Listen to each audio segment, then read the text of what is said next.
আগামীকাল সম্মিলিত খতমে নবুয়ত পরিষদের তত্ত্বাবধানে আন্তর্জাতিক খতমে নবুয়ত মহাসম্মেলন ঢাকার সোহরাওয়ার্দী উদ্যানে দারুল উলুম দেওবন্দের মুহতামিম সাহেব থেকে, পাকিস্তানের ফজলুর রহমান সাহেব থেকে, মক্কা মদিনার, মিশরের এবং বিভিন্ন রাষ্ট্রের বড় বড় উলামায়ে কেরামের উপস্থিতিতে দেশের লক্ষ লক্ষ মানুষের জন্য সমাগমের মধ্য দিয়ে আমরা সরকারকে আগামীকাল জানিয়ে দিতে চাই এবং তাদের কাছে দাবি জানাতে চাই যে কাদিয়ানীদেরকে অবশ্যই রাষ্ট্রীয়ভাবে কাফের ঘোষণা করতে হবে।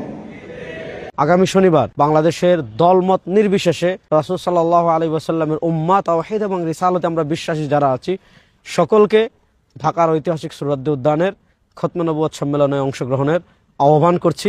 ইনশাআল্লাহ ইসলামী আন্দোলন বাংলাদেশের মুহতারাম আমির পীর সাহেব চরমোনাই তিনিও থাকবেন। আগামী 15 নভেম্বর রোজ শনিবার রাজধানী ঢাকার ঐতিহাসিক সোহরাওয়ার্দী উদ্যানে অনুষ্ঠিত হতে যাচ্ছে খতমে নবুয়ত। ইনশাআল্লাহ সেখানে থাকছি, দেশের সকল ঘরানার উলামায়ে কেরাম সেখানে থাকছেন। পাক ভারত সহ আরব বিশ্বের বহু উলামায়ে কেরাম এই মহাসমাবেশে যোগদান করছেন। আপনিও সবান্ধব খতমে নবুয়ত এই মহাসমাবেশে যোগদান করুন।